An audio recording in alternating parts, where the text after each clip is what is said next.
Hi, welcome to the podcast Learn Multilanguage with Yuika. Are you someone that can speak Chinese, Japanese, Korean, or are simply interested in learning a new language? You're in the right place. Follow along with me for an easy way to learn 2, 3, or even 4 new languages at once. Hi everyone, welcome to the second episode of Learn Multilanguage with Yuika. Today, let's find similarities between 2 words in Japanese and Chinese that sound similar but have different meanings. So in other words, today's topic is homophones. But before we start, let's do a brief recap of what we learned in episode 1. If you thought that was a sponsor message, thankfully, I'm too early in my career to have one. If you didn't watch episode 1 yet, go ahead and watch, which is linked right up here.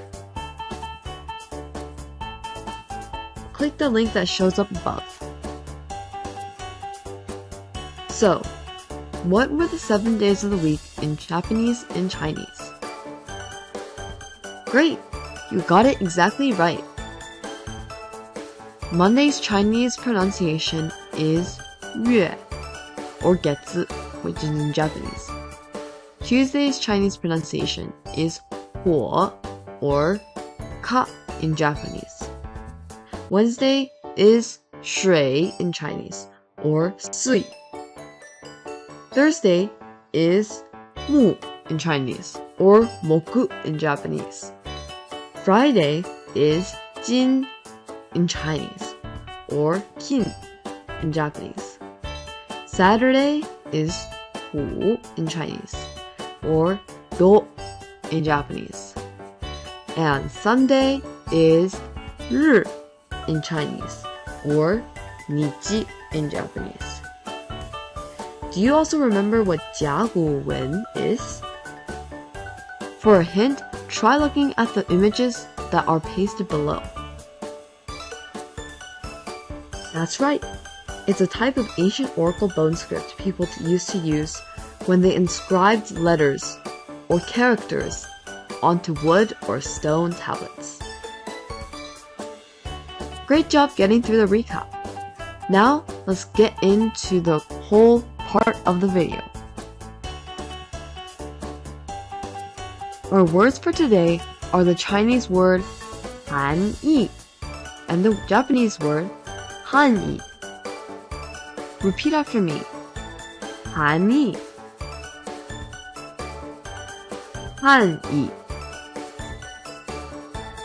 Their pronunciations are pretty similar, right? Well, the most important and interesting part of this is that they sound similar, but actually mean completely different things. The Chinese word 含义 means implication or the meaning of something. For example, the 含义 of a text is the deeper meaning behind it. I'm sure most of you have done this in your English classes. For the Japanese word 範囲 means range, scope, or extent. A large quote-unquote 範囲 of a plot of land would mean that it would be vast in size. Other than these, there are similarities between Japanese and Korean as well. I'll be introducing all these words. Copy. Second, copy. Third, copy. And fourth, last but not least, コーヒー. I admit, コーヒー is a little bit out of place in this one, but it's included because it's a synonym for copy. Let's start with, what can you guess from these pictures? That's right. In Korean, it means nosebleed. And in Japanese, it means copy or copy machine. Don't you think these words sound a bit similar to English? That's because they're derived from English. There's a special alphabet called katakana in Japanese that is specially for words that are derived from other languages. So now you know. Copy. Moving on to the next word, which is kapi. You can guess what it means from the image here. And in Korean, it's kapi. Across two languages, and they even sound pretty similar. Don't you think that's pretty interesting? The third word is kapi. This one is a little different. That's because it's also derived from English. Think of all the possible words that could possibly sound like kapi. Take a shot. Yup, that's the right guess. Kapi, as seen in this image, means coffee in Korean. For this word, there doesn't exist a same homophone in Japanese. But now, that's a perfect segue into the fourth and last word, kohi.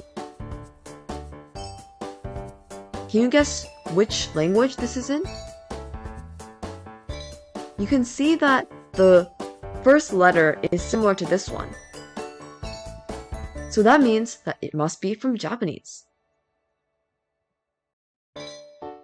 Kohi also means coffee, but that definition is in Japanese. So there you have it. Do you remember everything you learned today? Let's go for a recap once again. Comparisons between Chinese and Japanese. Rangi is a homophone in Japanese, meaning range, and Chinese, meaning implication. Hoppi means nosebleed in Korean, and kopi in Japanese means copy. Kapi in Korean means copy as well. So now you know that those make Japanese and Korean homophones. Kapi is coffee in Korean, and kohi is coffee in Japanese. That's it for today. Thanks so much for listening to today's episode. Hope to see you in the next one. Find me on Spotify, Apple Music, YouTube, and on my website, or anywhere that you get your podcasts. See you next time.